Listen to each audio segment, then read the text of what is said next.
Hey guys, my name is Cali and welcome to PANGS. You are hungry. I found this game a long time ago on itch.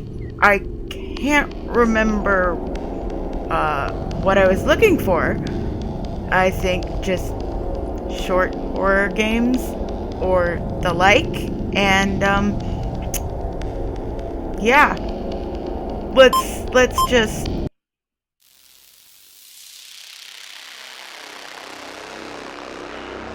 You are awake. It feels as though you've been asleep for a long time. You do not know where you are, or even who you are.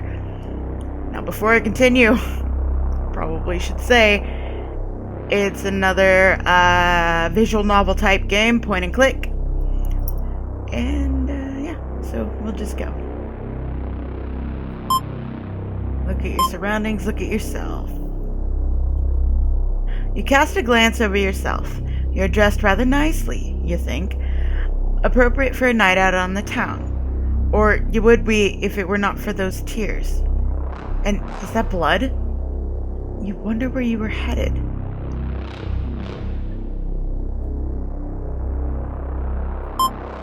Look at my surroundings. Oh, cool.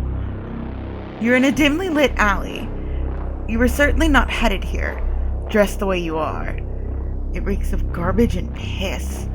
It's probably for the best that you leave. As you stand, you become clear of one thing. You're hungry. When was the last time you ate? You can't remember. In fact, you can't remember anything. It's not important. You're hungry. Jesus. You move to leave. But you hear a sound approaching, more like a ruckus. You wonder if it's better to hide or stand your ground. Fuck you, I must stand my ground. It's not as though you've anything to be afraid of. And you're right. A young man stumbles into the alley. His uneven gait, the glazed expression in his eyes, the overpowering smell of alcohol. Even from a distance, you can smell him. He's drunk. Alright? He nods as he brushes past you. He's probably harmless. He ambles over to the side of the dumpster, and you hear a zip. You avert your eye. Thank you for the weird noise. You avert your eyes, allowing him privacy he's too drunk to ask for or care about. You wait. You're patient. You must have drank an awful lot. You finally hear him zip up, and he turns to leave. But there's just one problem. You're hungry. You're awfully hungry. You're so hungry you could just... Before you know what you're doing, you reach out and grab him from behind. He moves to break out of your grasp, to call out, but you snap his neck easily. Pure instinct. It's like your body moved on its own. How did you know what to do? Were you always this strong? You now feel two things, hunger and guilt. You're guilty, you're hungry. It's survival of the fittest, you try to assure yourself. The guilt is secondary. You bite into the man, breaking the skin. Warm liquid oozes into your mouth. You didn't notice how painfully dry your throat was before, but as you swallow, you feel the discomfort recede. The taste of the blood is sweet and oddly familiar, but it is not enough. You're still hungry. You tear into the flesh with your teeth. There's a slight resistance before it rips away easily. After you swallow your first bite, you curiously run your tongue over the edges of your teeth. They're sharp, as though they've been filed. Oh. The meat tastes sweet, like it's blood. But as you continue to devour your meal, you notice a slight aftertaste. You think for a brief moment before it comes to you. Sweat, mixed with cheap vodka. As you chew, you find yourself wishing your prey had better taste in alcohol. No matter. You're full. You look at the carcass strewn about you. There's quite a lot left. flesh still on the bone, some parts even untouched. You're just one person, after all. You can't be expected to eat literally your own body weight. It seems a bit of a waste, but you can't possibly carry that out onto the street. You wonder if you can just shove it into one of the garbage bags in the dumpster. It smells awful already. Surely most people wouldn't notice it. Before you can decide on what to do, you're interrupted by a voice. What are you doing? Oh. I probably should have been calm about that, huh? Let's try that again. What are you doing? The voice is calm, contrary to your expectations. That sentence would have made more sense in context had it been punctuated with exclamation points and possibly shouted in a voice laced with fear. The owner of the voice steps into the alley. Slight build, blonde hair, youthful face. They cast a cold gaze over you. You are a young one, are you not?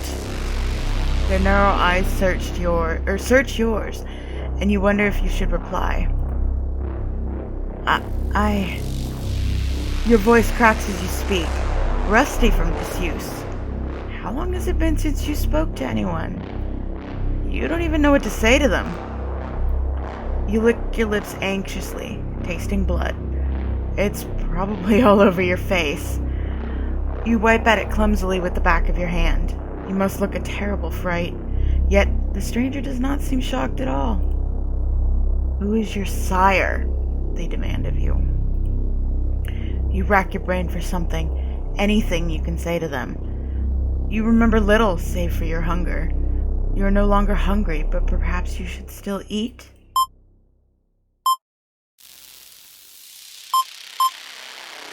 I don't know what you're talking about, you admit.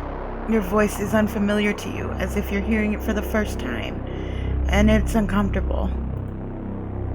You are what you are, covered in blood, no less, and I'm approaching you as if I'm reprimanding a child, not apprehending a murderer, they reply impatiently. Take a guess. They talk of sires and young ones, despite looking so youthful themselves. You know what word they're grasping for, but you struggle a little to say it. You can't possibly be one of them, right? That's just something for fantasy stories. Vampire? You offer. There's no... Oh. I gotta stop doing that! I gotta read ahead first. Vampire. You offer. There's no upward lilt to your speech. It is not a question. It's a little funny, actually, the absurdity of it all. The word feels like it applies. After all, you've just gorged on a human in an alley. What else could you be? The whole situation is cliché, almost. Very good. Now stand up and let us be on our way. They speak as though it has already been decided that you will follow them. You're put off by their arrogance. You wonder whether or not you should protest. I mean, the guy knows what he's doing. You follow them quietly. They say nothing, but you think you see a glimmer of recognition in their eyes. Now, would you like to take your leftovers, or shall I send in a cleanup crew? Their tone is dry, but you think it was an attempt at a joke to erase your nerves. You're grateful, but you simply shake your head in response. You're unsure of what you mean by it. Now that you're full, you don't particularly relish being near the body anymore. The stranger moves to leave the alley, and you follow.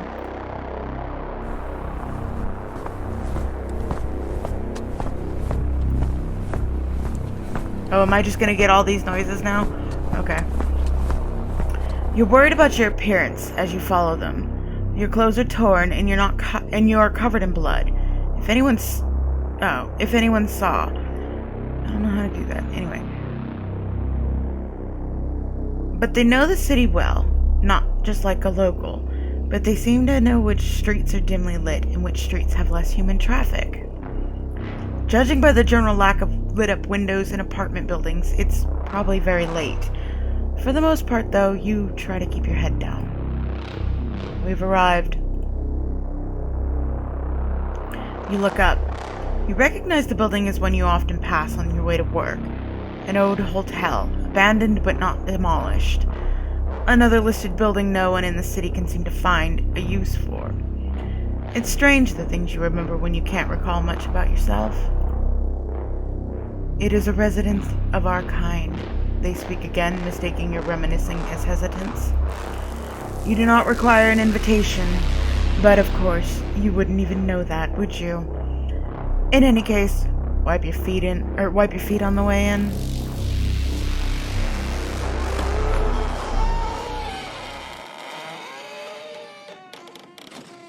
That is one hell of a door. You don't know what you're expecting, but the place is remarkably average. The furniture is mismatched and worn, as if cobbled together from charity shops. Some pieces look to be part of the old hotel. It will be morning soon, so I suggest you go to bed, they say, already heading down the hallway. And not out here. The sun will put an end to your miserable existence through those windows. The room at the end of the hall upstairs is free. If you're considering running away, I doubt you would make it anywhere else before daylight. You nod mutely and head off in the direction you're told. They offer you one last sentence to you before they shut their door. We will speak after sunset.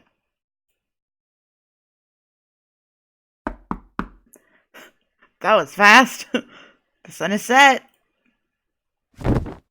You wake up to a knock on your door and the same arrogant voice from last night. You mumble something in response and the door swings open. You throw the covers off your body. You look down and you realize the sheets are covered in dried blood. And so are you. You were so tired last night, or morning, that you just collapsed on the bed without regards to the state you were in. Please make yourself presentable and come next door, they say simply before shutting the door again. With that, you're left alone in your room. It is a disappointingly average room, having what you would expect from a hotel room. Nothing more, nothing less. A bed, a nightstand, a closet, and a door leading into the bathroom. You look at the nightstand. You click the power button for the lamp. It fizzles a bit before it switches on. For a brief second, and then it's gone again. You're guessing no one's used this room for a while. You leave it. The sheets on the bed are caked in dried blood.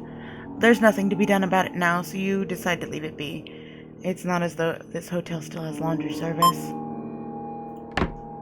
You open the closet. There are several shirts on hangers inside, and a few pairs of trousers neatly folded at the bottom. You grab a set of clothes that looks to be your size, and you smell it.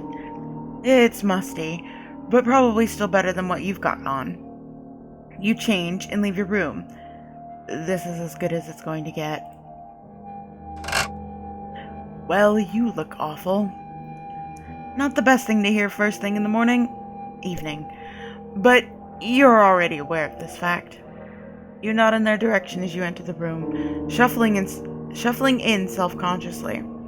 They're sat at a table with 2 coffee mugs. They gesture for you to take the seat across from them. You pull up one of the mismatched chairs and sit yourself down. There wasn't a mirror in my room, you offer by way of apology. Yes, we removed those. Most of the young ones who join us have difficulty being around mirrors. But I keep forgetting you wouldn't be aware of that. Our kind have no reflections, they say, glancing at you with obvious distaste. There's a working shower in one of the other rooms. You should probably bathe after this. You smell human. They push one of the mugs towards you. It's not coffee. You swallow. You remember the events of last night and the remorse you felt. How could you not? But at the same time, you're hungry. Focus on the events of last night. Focus on the hunger. I need to save this. Stop doing that. Thank you. You're hungry. So hungry. You bring the mug to your lips, about to drink from it. You do not need to finish it to know that this one mug will not satisfy you.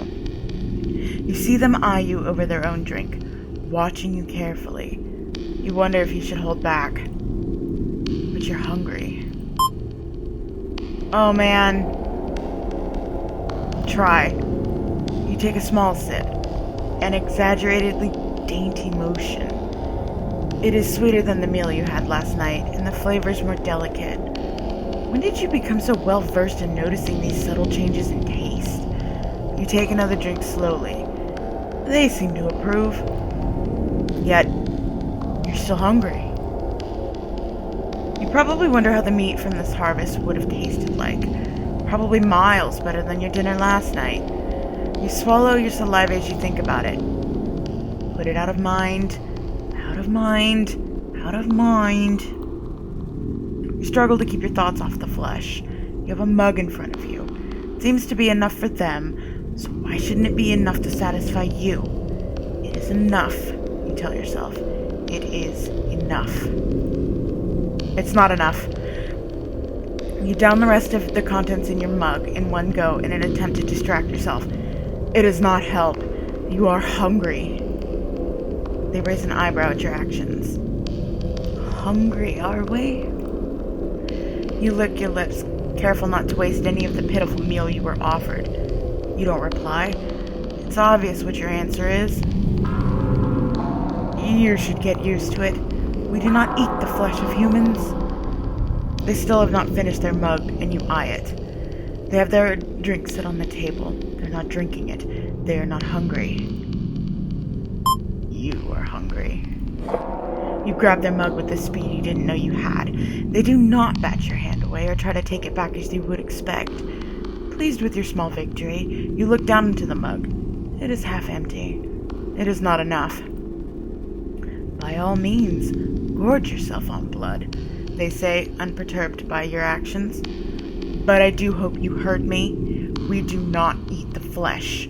Those of our kind that do, let's just say they're not welcome at any of the soirees we hold within our society. I can't speak today. Why? You ask, setting down the second mug. It is still not enough, and the hunger gnaws at you from inside.